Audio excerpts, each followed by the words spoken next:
TV ప్రేక్షక మహాశైలకు, నా అభిమానులకు, హోమియోపతి అడ్మైరర్సు, వెల్ విషర్సు, ప్రమోటర్స్కు నా హృదయపూర్వక నమస్కారములు. ఈరోజు సొసైటీలో ఎట్లా ఉందంటే హోమియోపతి వైద్య విధానం అంటే ఒక ప్లాసిబో ట్రీట్మెంట్ అని, షుగర్ పిల్స్ అవేం పనిచేస్తాయని, చక్కెర మాత్రలు అవేం పనిచేస్తాయి అనేటువంటి అభిప్రాయంతో చాలామంది ఉన్నారు. కనుక దీనికి ఏమిటంటే హోమియోపతి కూడా ఆల్టర్నేటివ్ మెడిసిన్కి వచ్చామండి అంటారు. ఆల్టర్నేటివ్ మెడిసిన్ కాదు మాది మోడర్న్ సిస్టమ్ ఆఫ్ మెడిసిన్. ఎందుకనంటే ఎన్నో డిసీజెస్ ఇంకొక వైద్య విధానంలో తగ్గినటువంటిది మా దగ్గర అద్భుతంగా తగ్గినాయి. అటువంటిప్పుడు ఏది లేటెస్ట్, ఏది మోడర్న్ అంటే 260 సంవత్సరాల క్రితము హోమియోపతి వైద్య విధానంలో మానసిక స్థితి బాగలేకపోతే, మానసిక ఒత్తిడి వల్ల చాలామందికి రోగాలు వస్తాయనేది చెప్పారు. అంటే సైకలాజికల్గా డిప్రెస్ అయిన వాళ్ళకు, సైకలాజికల్గా దాన్ని స్ట్రెస్ ఉన్న వాళ్ళకు శారీరక రుగ్మతలు వస్తాయి. ఆ శారీరక రుగ్మతలతే డిసీజెస్ అంటారని. కానీ ఇప్పుడు ఏమంటున్నారు అందరూ, స్ట్రెస్ అండ్ స్ట్రెయిన్తో చాలామంది చాలా డిసీజెస్ వస్తున్నాయి అంటున్నారు. మరి ఇంతకుముందు ఎప్పుడో 260 సంవత్సరాల క్రితం చెప్పినది ఈరోజు చెప్తున్నారు. అంటే ఏది మోడర్న్ సిస్టమ్ ఆఫ్ మెడిసిన్? చాలామందికి ఏంటంటే దీనికి తెలియక ఒక అపోహ ఉంది. కనుక ఈరోజు మీకు ఇది మోడర్న్ సిస్టమ్ ఆఫ్ మెడిసిన్ ఎలాగా, ఇది అద్భుతమైనటువంటి మెడిసిన్ ఎలాగా, ఇది లేటెస్ట్ మెడిసిన్ ఎలాగా అనే దాన్ని మీకు తెలియపరిచేటువంటి ప్రయత్నం చేస్తాను. హోమియోపతి వైద్య విధానంలో చాలామంది ఏమిటంటే ఈ కొరోనరీ ఆర్టరీ డిసీజ్ అని ఉంటుంది. అంటే గుండెకు సప్లై చేసేటువంటి రక్తనాళాలు ఫ్యాట్తోని, కొలెస్ట్రాల్తోని బ్లాక్ అయ్యి హార్ట్ అటాక్ రావడం, దానికి స్టంట్లు వేయించడం, బైపాస్ చేయడం, ఇది కొన్ని కారణాల వల్ల వాళ్ళకు బైపాస్ వీలు కాకపోవడమో, స్టెంట్ వేయడం వీలు కాకపోవడమో, అసలు మెడిసినే వీలు కాకపోవడమో, మల్టిపుల్ బ్లాక్స్ ఉన్నాయి కాబట్టి అది వీలు కాకపోవడం అన్నటువంటి కేసులు మా దగ్గరికి వచ్చిన తర్వాత మేము మెడిసిన్ ఇచ్చిన తర్వాత ఫస్ట్ యాంజియోగ్రామ్ తీశారు. 80%, 90%, 70% బ్లాక్స్ అనేటువంటివి. మళ్ళీ కొంతమంది ఏం చేశారంటే వాళ్ళ క్యూరియాసిటీతో వాళ్ళకు ఉన్నటువంటి సిమ్టమ్స్ అని తగ్గిపోయినాయి. ఎటువంటి సిమ్టమ్స్? నడిస్తే ఆయాసం రావడం, మెట్లెక్కుతూ ఆయాసం రావడం, ఛాతీలో నొప్పి రావడం, ఇదంతా మంటలు రావడం, గొంతు దగ్గర పట్టుకున్నట్టు అవ్వడం, ఈ చెయ్యమల్లి నొప్పి రావడం, ఈ చెయ్యమల్లి నొప్పి రావడం, ఈ విధంగా నొప్పి వచ్చి వెనక్కి పోవడం, ఇటువంటివన్నీ ఎన్ని మెడిసిన్స్ చేసినా కానీ కూడా తగ్గలేదు. మా దగ్గరికి వచ్చిన తర్వాత ఆ మెడిసిన్స్ వేసిన వెంటనే కొన్ని రోజులకే మామూలుగా అటువంటి సిమ్టమ్స్ అని తగ్గిపోయిన తర్వాత చాలామంది ఏం చేశారంటే ఇది మళ్ళీ ఒకసారి యాంజియోగ్రామ్ చేసి చూద్దాం, ఆ సిమ్టమ్స్ ఎలా డిసప్పియర్ అయినాయని చూస్తే బ్రహ్మాండంగా హోమియోపతి వైద్య విధానంలో ఆ బ్లాక్స్ ఇంతకుముందు ఎంతున్నాయో ట్రీట్మెంట్ తీసుకోకముందు, మా ట్రీట్మెంట్ తీసుకున్న తర్వాత బ్లాక్స్ క్లియర్ అయిపోయినాయి. కొరోనరీ ఆర్టరీ డిసీజ్ అంటారు. అదేవిధంగా ఈఎఫ్ అంటారు, ఎజెక్షన్ ఫ్రాక్షన్ అని. కార్డియాక్ మజిల్ వీక్ అయిందనుకోండి, ఆ వీక్ అయితే పంప్ చేయలేదు, పంప్ చేయలేకపోతే బ్లడ్ సర్క్యులేషన్ రాదు కాబట్టి ఎజెక్షన్ ఫ్రాక్షన్ 28 ఉంది, 30 ఉంది అని అంటే వాళ్ళు నడవలేరు, ఆయాసం వస్తుంది. తర్వాత 2 స్టెప్స్ వేసేటప్పటికల్లా ఉక్కిరి బిక్కిరి అయిపోతారు, చెమటలు వస్తుంది, హార్ట్ అటాక్ వచ్చినట్టు అయిపోతుంది. అటువంటి వాళ్ళకు మా దగ్గరికి వచ్చిన తర్వాత ట్రీట్మెంటు ఎజెక్షన్ ఫ్రాక్షన్ 50-60 కూడా పెరిగినటువంటి కేసులు ఎన్నో ఉన్నాయి. కనుక మీకు చెప్పేది ఏమిటంటే అప్పుడు ఏది లేటెస్ట్, ఏది మోడర్న్ సిస్టమ్ ఆఫ్ మెడిసిన్, ఏది మెడిసిన్ అనేది మీరు ఒకసారి గ్రహించాలనేటువంటి ఉద్దేశంతో చెప్తున్నా. నాకు ఏ వైద్య విధానం మీద ఎటువంటిది ఏ అభిప్రాయం, చెడ్డ అభిప్రాయం లేదు. ఎందుకంటే ఏ వైద్య విధానానికి విశిష్టత ఆ వైద్య విధానానికి ఉంటుంది, దాంట్లో ఉన్నటువంటి విశిష్టత దాంట్లో ఉంటుంది, మా దాంట్లో ఉన్నటువంటి విశిష్టత మా దాంట్లో ఉంటుంది. కాబట్టి చాలామందికి ఇటువంటి అభిప్రాయం ఉంది కాబట్టి చెప్పడం జరుగుతుంది, అన్యదా భావించవద్దు. తర్వాత చాలామందికి ఇది లెఫ్ట్ వెంట్రికులర్ డిస్ఫంక్షన్ అని, డయాస్టోలిక్ డిస్ఫంక్షన్ అని ఇటువంటివి వస్తాయి. లెఫ్ట్ వెంట్రికల్ ఎన్లార్జ్ అయిందని, హార్ట్ ఎన్లార్జ్ అయిందని, పంప్ చేయలేకపోతుందని. అటువంటి కేసెస్ కూడా మా దగ్గరికి వచ్చిన తర్వాత మళ్ళీ కొద్ది రోజులకు ఇకోకార్డియోగ్రామ్ తీస్తే, ఇకోకార్డియోగ్రామ్ అనేది మామూలుగా తీసుకోవచ్చు. అందుకే ఈ ఇకోకార్డియోగ్రామ్లో ఈఎఫ్ ఇంక్రీజ్ అయింది, ejection fraction, left ventricular dysfunction తగ్గిపోయింది, లెఫ్ట్ వెంట్రికులర్ హైపర్ట్రోఫీ తగ్గిపోయింది. ఇటువంటి ఎన్నో కేసులు అద్భుతంగా హోమియోపతి వైద్య విధానంలో తగ్గింది. కాబట్టి ఇది మోడర్న్ సిస్టమ్ ఆఫ్ మెడిసిన్. అదేవిధంగా ఈ కొలెస్ట్రాల్ అనేది ఒకటి. ఈ cholesterol, bad cholesterol, good cholesterol, triglycerides ఇవి ఎక్కువైనాయి అనుకోండి, రక్తనాళాలు బూడుకపోయి రక్తనాళాలు బ్లాక్ అయ్యి పెరాలసిస్ రావచ్చు, హార్ట్ అటాక్ రావచ్చు, కిడ్నీ ప్రాబ్లం రావచ్చు, ఏదైనా రావచ్చు. మరి ఈ కొలెస్ట్రాల్ తగ్గడానికి ఎన్నో మెడిసిన్స్ ఉన్నాయి, ఎన్నో వేస్తున్నారు, ఎంతో డైట్ ఫాలో అవుతున్నారు, ఎక్సర్సైజ్ చేస్తున్నారు, అవన్నీ చేస్తున్నారు, అయినా కానీ కూడా ఆ కొలెస్ట్రాల్ తగ్గడం లేదు. హెచ్డిఎల్ అనేది గుడ్ కొలెస్ట్రాల్ పెరిగితే ఆ bad cholesterol, LDL bad cholesterol, triglycerides ఇవన్నిటిని అది స్కావెంజర్ స్కెల్ మాదిరిగా మొత్తం దాన్ని క్లీన్ చేస్తుంటుంది హెచ్డిఎల్ అనేది, హై డెన్సిటీ లైపోప్రోటీన్స్. ఇవి పెంచుకోవాలి. ఎలా పెంచుకోవాలి? ఎన్ని చేసినా పెరిగినటువంటిది మా దగ్గరికి వచ్చిన తర్వాత హెచ్డిఎల్ పెరగడం అనేది జరిగింది. ట్రైగ్లిసరైడ్స్ తగ్గినాయి బాగా బ్రహ్మాండంగా, కొలెస్ట్రాల్ బ్రహ్మాండంగా తగ్గిపోయినాయి, ఎల్డిఎల్ కూడా తగ్గిపోయింది, బ్యాడ్ కొలెస్ట్రాల్. ఇటువంటివి ఏమిటంటే నేను చెప్పేది ఇది మోడర్న్ సిస్టమ్, ఇది లేటెస్ట్ సిస్టమ్ ఆఫ్ మెడిసిన్. ఇంత అద్భుతమైనటువంటి మెడిసిన్ అని మీకు చెప్పడం. తర్వాత ఇక్కడ ఒకటి గ్రహించాలి, బ్లడ్ హెమోగ్లోబిన్ ఏ కారణం చేతనైనా తక్కువైనా కానీ కూడా అది ఎన్ని మెడిసిన్స్ ఇచ్చినా, ఎన్ని క్యాప్సూల్స్, ఎన్ని బ్లడ్ ట్రాన్స్ఫ్యూజన్స్ ఎన్నిసార్లు చేసినా కానీ కూడా మళ్ళీ హెమోగ్లోబిన్ పర్సెంటేజ్ ఆర్బీసీ పడిపోతుంది. కారణాన్ని ట్రీట్ చేసినా కానీ కూడా, అంటే బోన్ మ్యారో బాగుంది, బోన్ మ్యారోకి సప్లై చేసే విటమిన్ B12 బాగుంది, అన్నీ బాగున్నాయి, మరి వాళ్ళకు రక్తహీనత జరుగుతుంది. ఎందుకని? అటువంటి కేసులు కూడా మా దగ్గరికి వచ్చిన తర్వాత హెమోగ్లోబిన్ పర్సెంటేజ్ 2-3 నెలల్లో పెరిగింది. అంటే ట్రీట్మెంట్కి ముందు తక్కువ ఉంది, తర్వాత దాని తర్వాత ఎక్కువైంది. అదేవిధంగా ఆర్బీసీ కౌంట్ పెరిగింది దాని తర్వాత. ప్లేట్లెట్స్ చాలామందికి తగ్గిపోతుంటాయి. డెంగ్యూ ఫీవర్ కానీ ఇంకోటి కానీ వచ్చింది అనుకోండి, అటువంటి డెంగ్యూ ఫీవర్లో ఏమైతే ప్లేట్లెట్స్ తగ్గిపోయి అపారమైనటువంటి ఇది నీరసం వచ్చి బ్లీడింగ్ కూడా కావచ్చు. అటువంటిది ఏ మెడిసిన్ చేసినా తగ్గంది, మా మెడిసిన్ చేసిన వెంటనే ప్లేట్లెట్స్ పెరిగినటువంటి సందర్భాలు ఉన్నాయి. తర్వాత ఇదే విధంగా బ్లడ్ క్యాన్సర్లో ఇమ్మెచ్యూర్ WBC అనేది బ్లడ్ సర్క్యులేషన్లో ఫ్లో అవుతుంటుంది. ఈ ఇమ్మెచ్యూర్ WBC అనేది బ్లడ్ సర్క్యులేషన్లో ఫ్లో కావడమే బ్లడ్ క్యాన్సర్. అటువంటి సెల్స్ మా దగ్గరికి వచ్చిన తర్వాత, మా ట్రీట్మెంట్ తీసుకున్న తర్వాత ఇమ్మెచ్యూర్ బ్లడ్ సెల్స్ అనేది కనపడలేదు. లుకీమియా కూడా బ్రహ్మాండంగా కంట్రోల్ అయింది. అంటే ఇక్కడ మీకు చెప్పేది ఏంటంటే, హోమియోపతి వైద్య విధానంలో మీరు అవి తీసుకుంటున్నా కానీ కూడా మా మెడిసిన్ తీసుకోవాలి. కానీ ఇది ఒకటి ఆల్టర్నేటివ్ మెడిసిన్ అని మాత్రం అనుకోవద్దు. ఎక్కడ తగ్గకపోతే ఇక్కడికి పోదాం అనేటువంటి అభిప్రాయం ఉండొద్దు. రండి ఇక్కడికి, బ్రహ్మాండంగా హోమియోపతి వైద్య విధానం నా దగ్గరికని కాదు, హోమియోపతి డాక్టర్ దగ్గరికి వెళ్ళండి, బ్రహ్మాండంగా మీకు తగ్గుతుంది.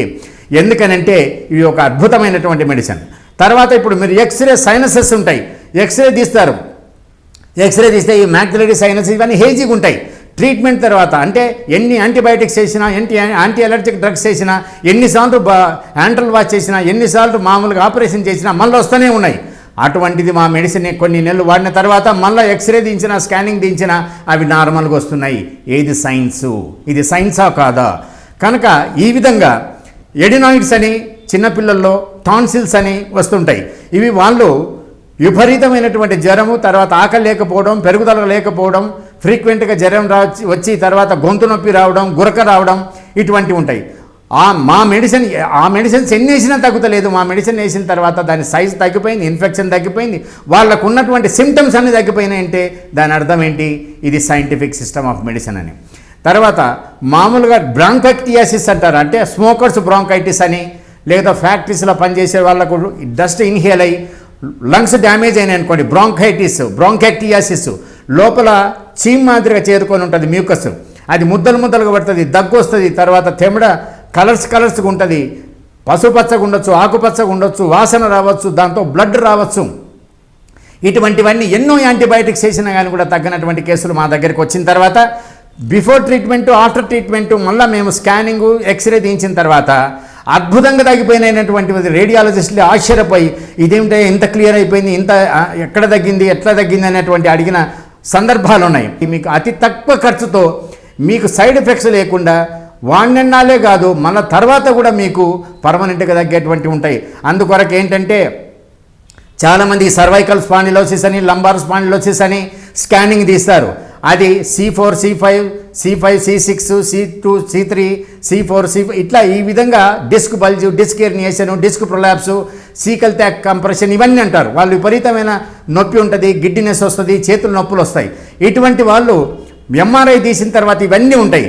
తర్వాత ఎన్ని మందులు ఇచ్చినా కానీ కూడా ఆ నొప్పి తగ్గుతుంది, కానీ అక్కడ ఉన్నటువంటి స్వెల్లింగ్ కానీ, అక్కడ ఉన్నటువంటి బల్జ్ కానీ, అక్కడ ఉన్నటువంటి ప్రొలాప్స్ కానీ, అక్కడ ఉన్నటువంటిది కంప్రెషన్ కానీ తగ్గుతలేదు. కానీ మా మెడిసిన్ వేసిన తర్వాత కొన్ని నెలలు వాడిన తర్వాత మళ్ళీ వాళ్ళు స్కానింగ్ తెప్పిస్తే నార్మల్గా అయిపోయినాయి. రేడియాలజిస్టులు కూడా అద్భుతంగా ఇదంటే అసలు బ్రహ్మాండంగా తగ్గినటువంటి కేసులు ఉన్నాయి. కనుక ఇంకొకటి లంబార్ స్పాండిలోసిస్ అంటాం, అంటే L3, L4, L5, L5S1 దీంట్లో disc prolapse, disc degeneration, disc bulging అని ఇటువంటి దాంట్లో కేసులు కూడా మా మెడిసిన్ వేసిన తర్వాత మళ్ళీ స్కానింగ్ తీసి మళ్ళీ ఎక్స్రే తీస్తే అది నార్మల్గా అయిపోయినాయి. అందుకొరకు ఇటువంటి చూసి పెద్ద పెద్ద ఆర్థోపెడిక్ సర్జన్స్ వాళ్ళ సహృదయంతో మానవతా దృక్పథంతో మా దగ్గరికి ఎన్నో కేసులు ఇటువంటి పంపించారు. వాళ్ళందరికీ నా హృదయపూర్వక నమస్కారములు. హోమియోపతి వైద్య విధానంలో సైడ్ ఎఫెక్ట్స్ లేవు. అదేవిధంగా ఈ ఆస్టియోఆర్థరైటిస్ మోకాలు నొప్పులు ఉంటాయి. మోకాలు నొప్పులు మా దగ్గరికి ట్రీట్మెంట్కి వచ్చినప్పుడు వాళ్ళ ఇట్లా ఫిక్స్ అయిపోయి ఉంటాయి. ఇవి ఇలా ఫిక్స్ అయిపోయినవి మా దగ్గర ట్రీట్మెంట్ కొన్ని నెలలు తీసుకున్న తర్వాత మళ్ళీ ఇది మామూలుగా అయిపోయినాయి. కొంతమందికి ఇలా డిస్ప్లేస్ అయినటువంటి ఉండి మళ్ళీ మా ట్రీట్మెంట్ తీసుకున్న తర్వాత మళ్ళీ నార్మల్కి వచ్చేసినాయి. ఇది ఎక్స్రే ముందు తీపించాము, ఎక్స్రే తర్వాత తీయించాము. వండర్ ఇది. శాంతాకుమారి గారని ఒక డాక్టర్ గారు ఆమె ట్రీట్మెంట్కి వచ్చింది. తర్వాత ముందు ట్రీట్మెంట్ తీసుకున్న మామూలుగా ఎక్స్రే తీసుకొచ్చింది, తర్వాత ఎక్స్రే తీసుకొచ్చి డాక్టర్ గారు మా వాళ్ళు వండర్ అయ్యారు. ఇది విధంగా అంటే నేను చెప్పేది ఏమిటంటే ఈ విధమైనటువంటి ట్రీట్మెంట్ హోమియోపతి వైద్య విధానంలో ఉంది. అదేవిధంగా ఇంకోటి కాల్కేనల్ స్పర్ అని గుర్రమూతులు అంటారు. ఎముక పెరిగి వస్తుంది, ప్లాంటార్ ఫేసైటిస్ అని. ఆ ప్లాంటార్ ఫేసైటిస్ ఎక్స్రే తీస్తే ఏమైతే ముళ్ళ మాదిరిగా పెరిగింటాయి అవి. మా మెడిసిన్ వేసిన తర్వాత నొప్పి తగ్గిందంటే సార్ అక్కడ కూడా మేము పెయిన్ కిల్లర్స్ మాదిరిగా అది కూడా నొప్పి తగ్గింది, మీ దగ్గర కూడా అట్నే తగ్గిందేమో అనుకొని కొంతమంది ఏం చేసినారంటే మళ్ళీ ఎక్స్రే తీయించారు. ఎక్స్రే తీస్తే ఆ ఎక్స్రేలో కంప్లీట్గా ముళ్ళ మాదిరిగా పెరిగిన ఆస్టియోఫైట్స్ కంప్లీట్గా తగ్గిపోయినాయి. యాంకలైజింగ్ స్పాండిలైటిస్ అని వస్తుంది. చాలామందికి బ్యాంబూ స్పైన్ అని, అంటే స్పైన్ మామూలుగా వెల్డింగ్ చేస్తే ఇట్లా అయినట్లు అయిపోతుంది. ఇవన్నీ మొత్తం ఇరుక్కపోతాయి. తర్వాత నర్సు మీద ప్రెజర్ పడి వాళ్ళు ఇట్లా ముందు కొంగి నడుస్తుంటారు, వెనక్కి ఇట్లా పండుకోలేరు. అటువంటి కేసును మా దగ్గర కొన్ని నెలల ట్రీట్మెంట్ తర్వాత మళ్ళీ స్కానింగ్ తీస్తే ఆ ఆస్టియోఫైట్స్ డిసపియర్ అయిపోయి అవి ఫ్రీ అయిపోయి వాళ్ళ మూమెంట్స్ కూడా ఫ్రీ అయిపోయినాయి. బాగా తిరగగలుగుతున్నారు. మంచం మీద పండుకొని ఒక పక్క నుంచి ఒక పక్కకు పొలడాలంటే ఇంతకుముందు కష్టం ఉండేది, ఇప్పుడు ఈజీగా పొల్లగలుగుతున్నారు, లేయగలుగుతున్నారు, పండుకోగలుగుతున్నారు. ఇటువంటి అద్భుతమైనటువంటి రిజల్ట్స్. తర్వాత ఇప్పుడు పెప్టిక్ అల్సర్ అనే ఉంటుంది, గ్యాస్ట్రైటిస్, యాంట్రల్ గ్యాస్ట్రైటిస్, డియోడినైటిస్. ఇటువంటి దానిలో ఏమిటంటే ముందు ఎండోస్కోపీ చేసిన తర్వాత ఇవన్నీ ఉన్నాయి. కొన్ని రోజులు మా దగ్గర మందు తీసుకున్న తర్వాత కంప్లీట్గా డిసప్పియర్ అయినాయి. అల్సరేటివ్ కోలైటిస్ అంటారు, క్రాన్స్ డిసీజ్ అని, అల్సరేటివ్ కోలైటిస్ అని, ఐబిఎస్ అని ఉంటుంది. అంటే ఈ అల్సరేటివ్ కోలైటిస్లో కోలన్ అని పెద్ద పేగుల మొత్తం అల్సర్స్ ఉంటాయి, పుండ్లు ఉంటాయి. దానితో వాళ్ళకు మోషన్స్లో బ్లడ్, మ్యూకస్, తర్వాత పెయిన్ ఇవన్నీ ఇమ్మీడియట్గా వెళ్ళాల్సి వస్తుంది. ఇటువంటి కేసులు మా దగ్గర ట్రీట్మెంట్ తీసుకున్న తర్వాత మళ్ళీ కొలనోస్కోపీ ఎగ్జామ్ చేసిన తర్వాత అవి నార్మల్గా అయిపోయినాయి. తర్వాత పైల్స్ అండ్ ఫిషర్ అంటారు. చాలామంది ఫిషర్ ఏమేంటంటే అది క్రాక్ వస్తుంది, పైల్స్ వస్తాయి, బయటకు వస్తాయి, బ్లీడింగ్ వస్తుంది, పెయిన్ వస్తుంది. తర్వాత కొలనోస్కోపీ చేశారు, సిగ్మైడోస్కోపీ చేశారు, ప్రోక్టోస్కోపీ చేశారు. ఇవి చేసిన తర్వాత అవి అలానే ఉన్నాయి. ఎన్ని మందులు వాడినా నొప్పి తగ్గుతుంది కానీ అవి మాత్రం అలా ఉన్నాయి. మా దగ్గర నొప్పి తగ్గడమే కాకుండా అవి కూడా డిసప్పియర్ అయినాయి. మళ్ళీ కొలనోస్కోపీ, సిగ్మైడోస్కోపీ, ప్రోక్టోస్కోపీ చేయిస్తే.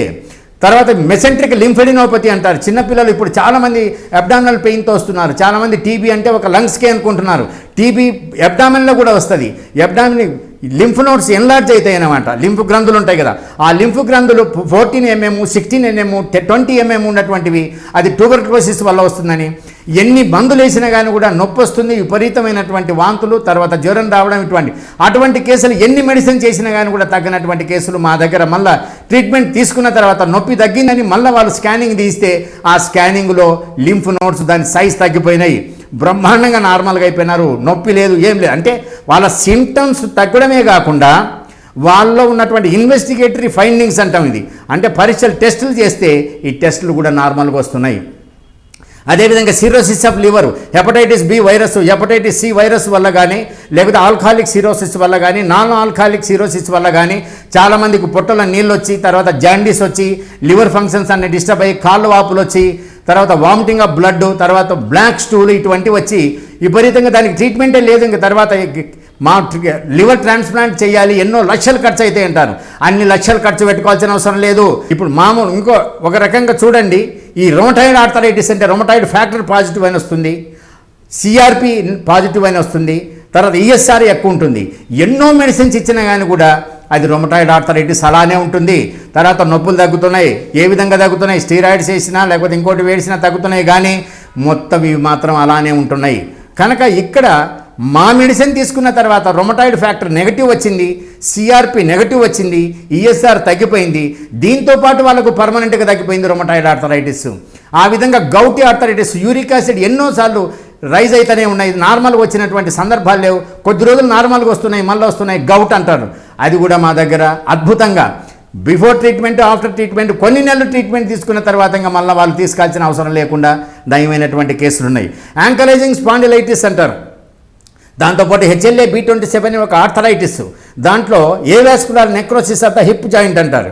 ఈ హిప్ జాయింట్కు రక్త ప్రసరణ తక్కువై అది షింక్ అయిపోతుంది. అది బాల్ అండ్ సాకెట్ జాయింట్, ఇది తిరగక ఏమవుతుందంటే ఇదంతా వచ్చి వాళ్ళు నడవలేరు, నిలబడలేరు, కూర్చోలేరు, పండుకోలేరు.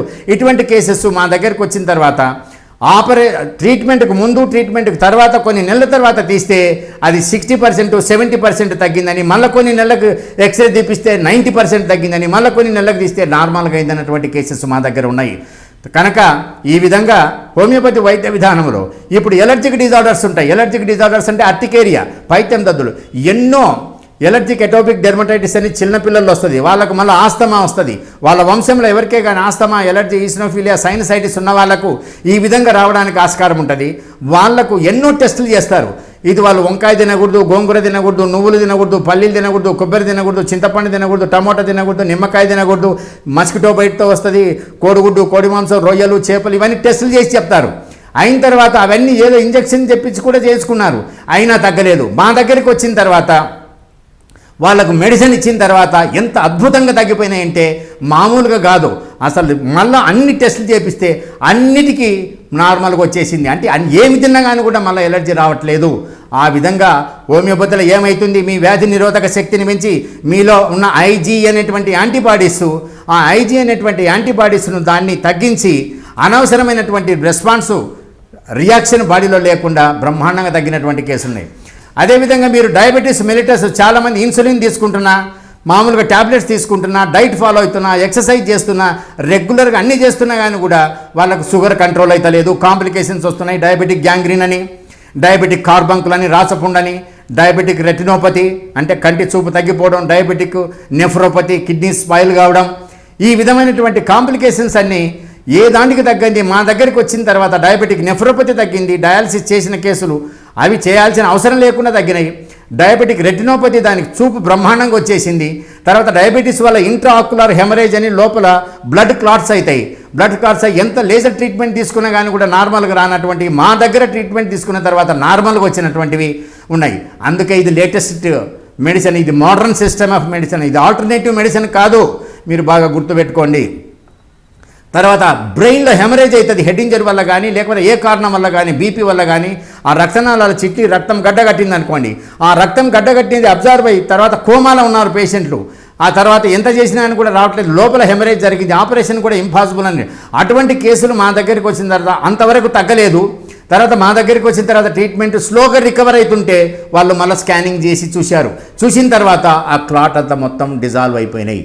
అదేవిధంగా సెరెబ్రల్ ఎట్రోఫీ అని చిన్నపిల్లలు, మెంటలీ రిటార్డెడ్ చిల్డ్రన్, వాళ్ళు మామూలుగా పుట్టుకతోనే ఏడవడం లేట్ అయినందువల్ల కానీ, డెలివరీ ఆలస్యంగా అయినందువల్ల కానీ, మేనరికం వల్ల కానీ, ఒక కారణం ఏదైనా కానీ కూడా సెరెబ్రల్ ఎట్రోఫీ అంటే ఆ మెదడు కణాలను ఎండిపోయినటువంటి కణాలు మళ్ళీ నార్మల్గా సిమ్టమ్స్ అన్ని డిసప్పియర్ అయిపోయినాయి. వాళ్ళలో ఉన్నటువంటి లక్షణాలు, మాటలు వచ్చినాయి, కూర్చున్నారు, నడుస్తున్నారు, అన్నీ అయిపోతున్నాయి అని వాళ్ళు మళ్ళీ బ్రెయిన్ స్కానింగ్ తీస్తే సెరెబ్రల్ ఎట్రోఫీ కంప్లీట్గా నార్మల్గా వచ్చేసింది. ఈ విధంగా హోమియోపతి వైద్య విధానంలో యూరినరీ ట్రాక్ట్ డిజార్డర్స్ ఉన్నాయి, కిడ్నీ స్టోన్స్ ఉన్నాయి. కిడ్నీ స్టోన్స్ ఎంతోమంది ఆపరేషన్ చేసుకున్న తర్వాత మామూలుగా స్టంట్ వేసుకున్నా అని కూడా మళ్ళీ రావడమే వస్తూనే ఉన్నాయి.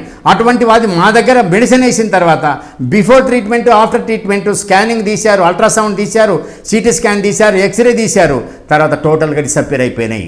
బైలేటరల్ రీనల్ ప్యారెంకైమల్ డిసీజ్ అని ఇప్పుడు అంటున్నారు. అంటే కిడ్నీ స్పాయిల్ అవుతున్నాయి బీపీ వల్ల కానీ, పెయిన్ కిల్లర్స్ వల్ల కానీ, ఇంకో దాని వల్ల కానీ, షుగర్ వల్ల కానీ. అటువంటిది చాలామంది serum creatinine, blood urea level పెరిగింది, సీరం క్రియాటిన్ లెవెల్ పెరిగింది, ఆల్బమిన్ యూరిన్లో పోతుంది, ఫ్రాదీ యూరిన్ వస్తుంది, నురుగు వస్తుంది. తర్వాత ఈ విధంగా వాళ్లకు మొత్తం డయాలసిస్ చేయాల్సినటువంటి అవసరం వచ్చింది. హెమోగ్లోబిన్ కూడా తగ్గిపోయింది. ఎన్నిసార్లు డయాలసిస్ చేసినా మళ్ళీ అదే విధంగా ఉన్నాయి.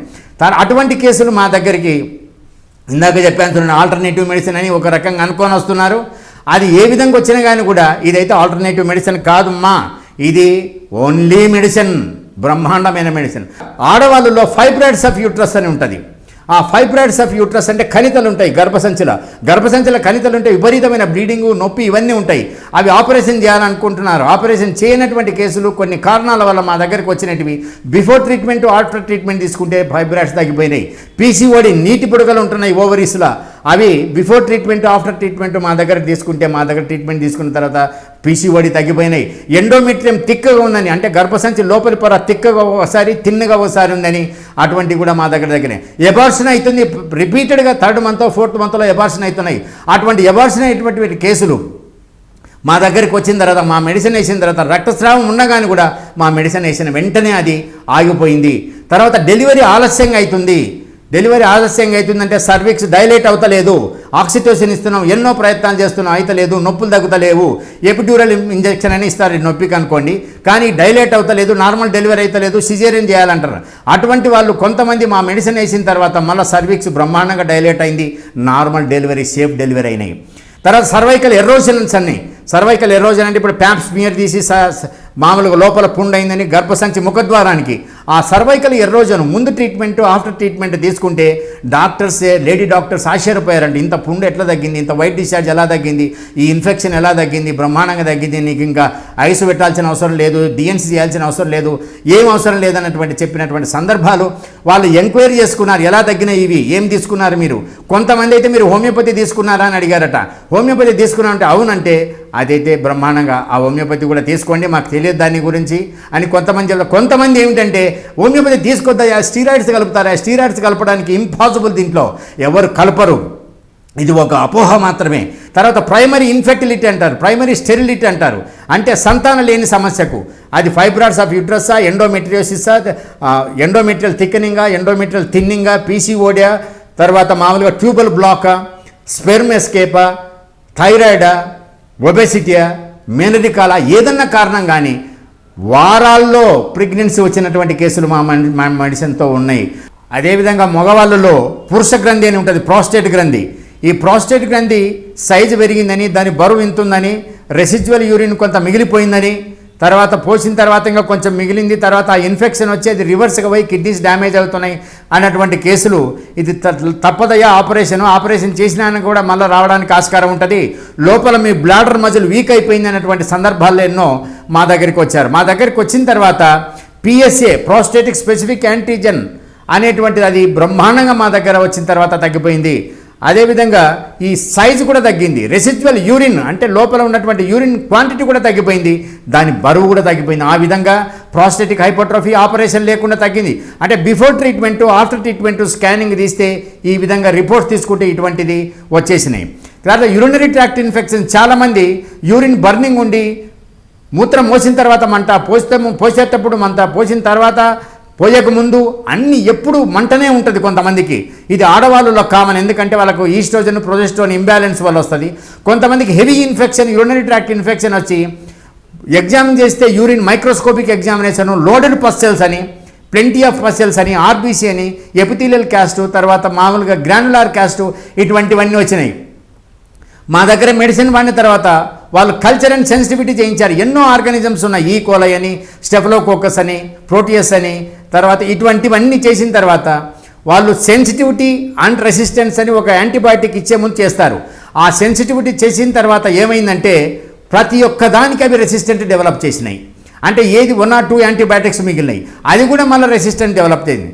ఆ విధంగా మా దగ్గరికి వచ్చినటువంటి కేసులో మా మెడిసిన్ ఇచ్చిన తర్వాత మళ్ళీ వాళ్ళు క్యూరియాసిటీ సేక్ మళ్ళీ ఏం చేశారంటే ఫీవర్ లేదు, లోడెడ్ పస్ సెల్స్ తగ్గినాయి, ఎపిథీలియల్ సెల్స్ తగ్గినాయి, ఆల్బమిన్ నార్మల్గా ఉంది, ఇవన్నీ ఫీవర్ రావట్లేదు, యూరినరీ మంట లేదు, కడుపులో నొప్పి లేదు, ఏమీ లేదనంటే అప్పుడు వాళ్ళు టెస్ట్ చేస్తే మొత్తం అది సెన్సిటివిటీ కూడా చేశారు, బ్యాక్టీరియా లేనే లేదు. కొన్ని కేసుల్లో బ్యాక్టీరియా ఉన్నా మొత్తం రెసిస్టెంట్ డెవలప్ చేసినటువంటి యాంటీబయాటిక్స్ అని సెన్సిటివ్గా అయిపోయినాయి. ఇటువంటి ఎవిడెన్సెస్ ఎన్నో ఉన్నాయి మా దగ్గర. తర్వాత స్ట్రిక్చర్ ఆఫ్ యూరిత్రా అని అంటారు. స్ట్రిక్చర్ అంటే అది నేరో అయిపోతుంది, ఏది మూత్రనాళం ఎప్పుడైతే నేరో అయిపోతుందో మొత్తం అది దారం మాదిరిగా సన్నగా చాలాసేపు పోయాల్సి వస్తుంది, ఓసారి లోపల మూసుకుపోతుంది. వాళ్ళు ఎన్నో ఆపరేషన్ చేసి ఎన్నోసార్లు దాన్ని డైలేట్ చేసి చేసినటువంటి కేసులు నయంగాక మా దగ్గరికి వచ్చారు. తర్వాత మేము ముందు ఫస్ట్ యూరిథ్రోగ్రామ్ తీశారు, ఈ విధంగా నేరో అయిపోయినాయి అక్కడక్కడక్కడ.